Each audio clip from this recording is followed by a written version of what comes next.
Video blog. Hey there, this is Tim from Twice Circled, and welcome to episode 11 of the official Megaquarium video blog.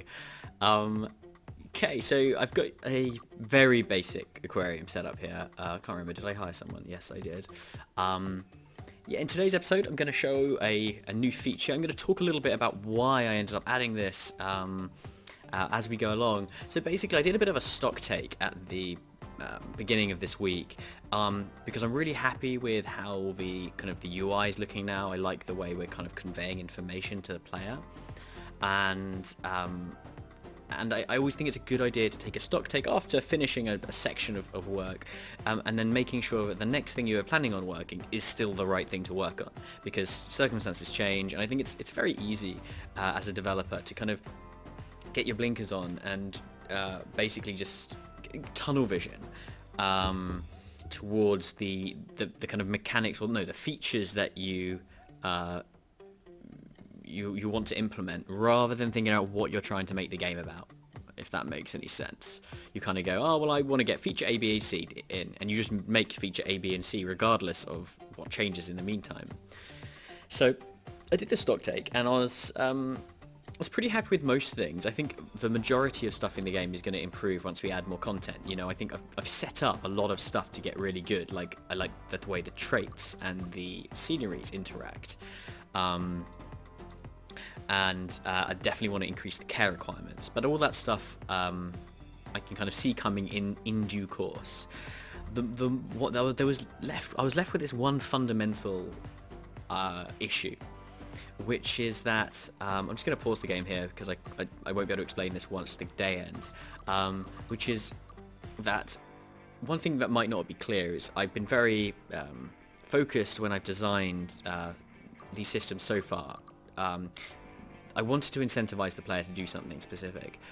So if you look here, we've got +2 ecology per species with a colorful trait. The idea with this is because it's per species, not per animal, we're encouraging the player to basically collect sets of species with the same traits. Now, these don't have to be in the same family.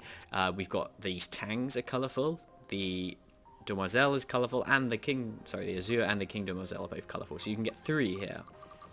And you can imagine once we expand this, there'll be like one of these for basically every single trait, but you have to unlock them, and you have to unlock the fish. So it's going to be about like looking for those sets that you can make. But there was this problem, which was that why bother making lots of sets when you can just make one big one? There was no reason why you couldn't just have every single tank just having full of these plants and full of colourful fish. So another way of putting that is the player is incentivized to have a variety of fish within a single tank, but they're not incentivized to have any variety between the tanks. That is what the problem I've been trying to solve. And so one of the solutions I came up with was to basically have a kind of global set of kind of goals, kind of make a set of 5 of these, and then you get some park rating, which makes your park better, and therefore more people can come in. That sounds okay in theory, but my issue with it was a little bit separate to everything else. It wasn't very well integrated. You'd need to kind of press a button to bring up the list of goals, you know, these sets that you can create. And I was just struggling to, it just felt too much like you were having to kind of learn a load of rules separate to everything else. So I came up with this brainwave about halfway through the week. I guess it must have been Tuesday, and I came up with this idea. What if we use the guests themselves?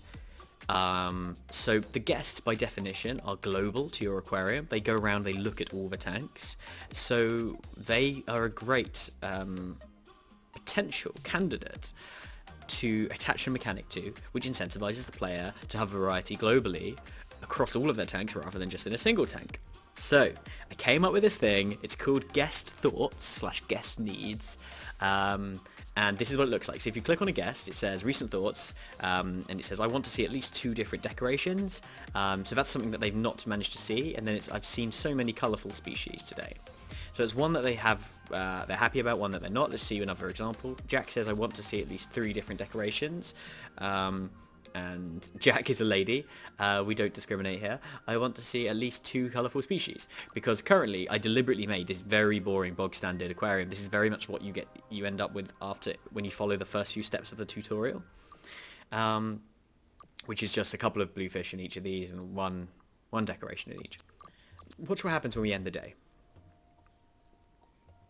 Okay, let's speed it up. Okay, so you guys are really familiar with this, right? Okay, we fed all the things, we get some stuff here, we made some money. Now this next page is new. Okay, so we gained some park rating, and it shows us these faces. And 2 of the faces are bobbing. The first one says, I wanted to see 3 different decorations, but I only saw 1. The other one says, I wanted to see 2 hardy species, but I only saw 1.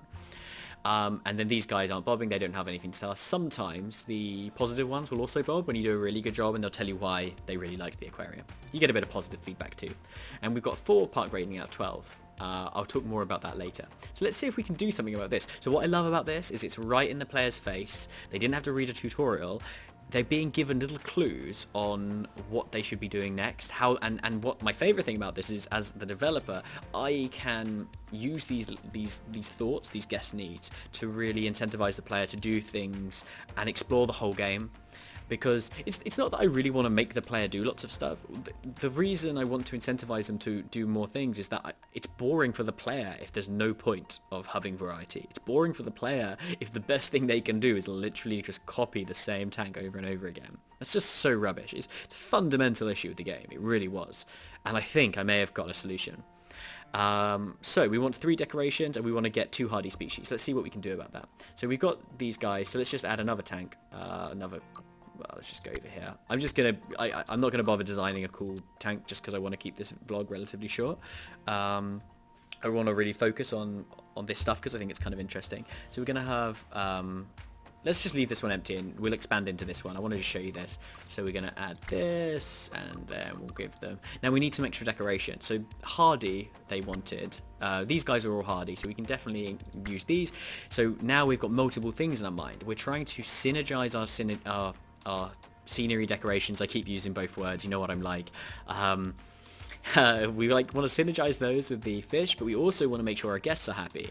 So we want to make sure there's enough total decorations. So we don't really need to, but we're actually going to add some rocks. There's no point adding pirate chests yet, so let's add a rock to each of these tanks. So this really increases the chance that they're going to see at least 3 decorations as long as they see a couple of these tanks. So let's start the next day and see what happens. And of course, the more you grow your aquarium, the more your staff are going to be put under pressure. You might have to hire new staff. You might have to start giving them orders like we talked about last week with the zoning.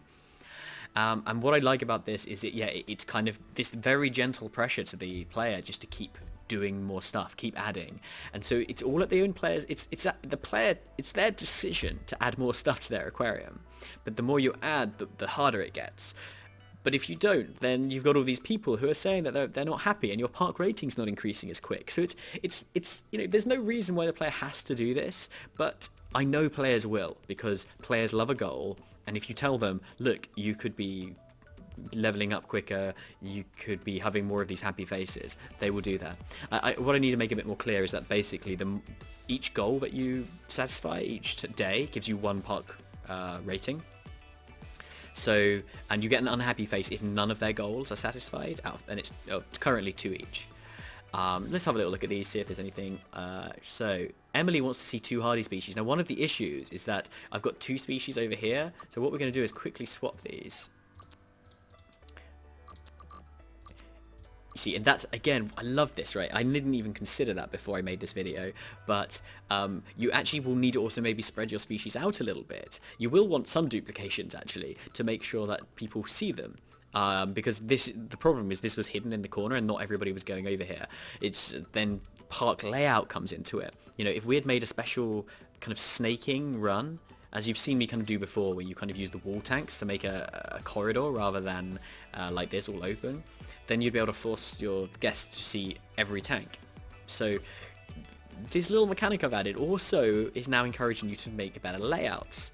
As you can tell, I'm really excited about this. I think the potential is huge. You know, why stop at traits and species and decorations? You can have sizes of fish. You could have types of fish. Like, I want to see an octopus. You know, it doesn't have to be a trait. Like, I've done the traits for now because I think they're fun because they're broad. You can satisfy a trait across multiple fish, which is kind of funky. So you can design your tanks to have like one of every trait or whatever, or I don't know what you want to do.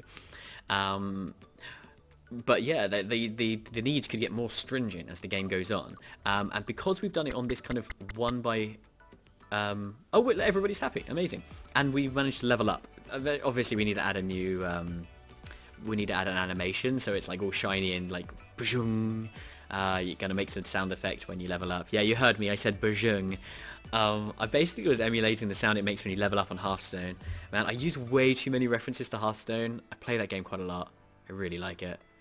Anyway, so if we hover over these guys, that shoal of 2 demoiselles is incredible, and okay, both of them just really liked that huge shoal, in quotes, of 2. I guess 2 is the minimum amount for a shoal. So now we've leveled up. Let's watch what happens. So we had 6 guests today at level 1. Now watch what happens. Okay, 1, 2, 3. Ooh, they're coming thick and fast, and apparently they just like walking sideways. Oh my god, these guests are stupid. Okay, I really need to make them not go back into the entrance. I actually was pretty sure I had made them, so that didn't happen. That's actually a bug I've introduced in this last week. That's really bad. I'll add that to my list. They should never ever explore in this area once they appear. That's just a new bug, so they're all kind of taking a lot longer to get into the aquarium than they normally would, which is a bit lame. But look, you've got more guests.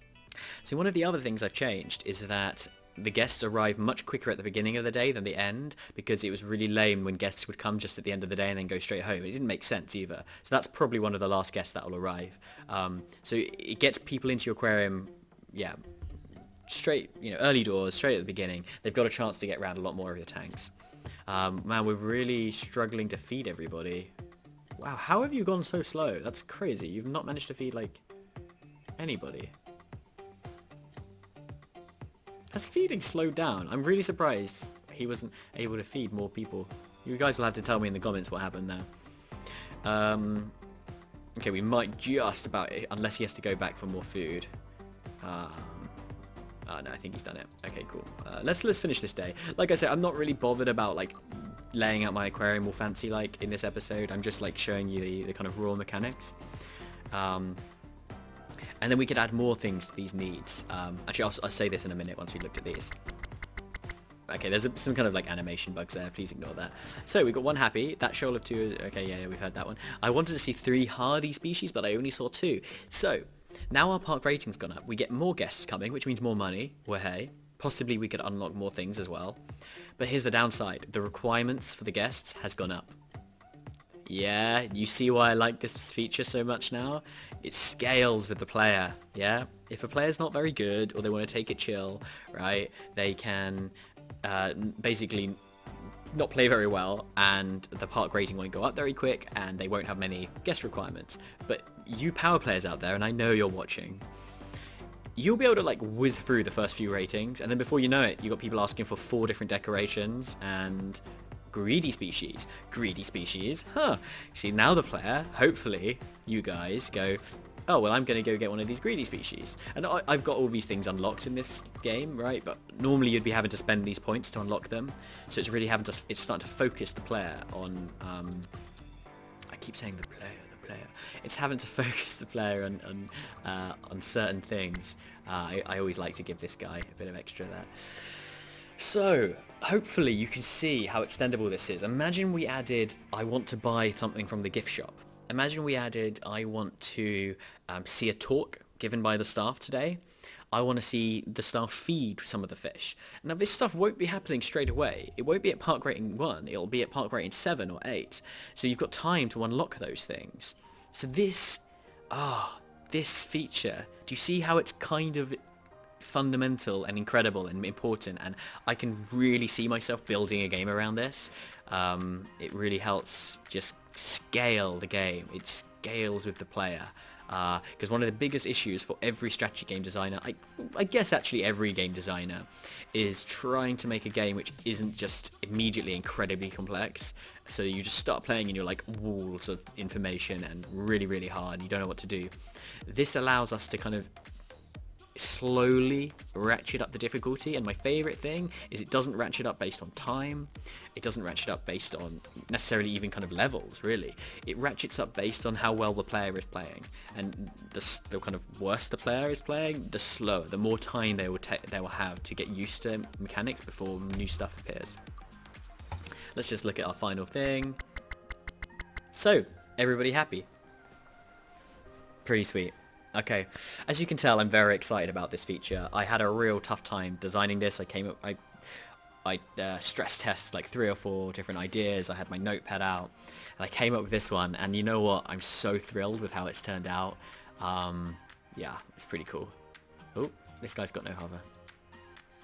All right. Bugs. You guys love the bugs. Alright, that's it for this week. Thank you so much for watching, guys, and I hope you join me at the next one. Bye!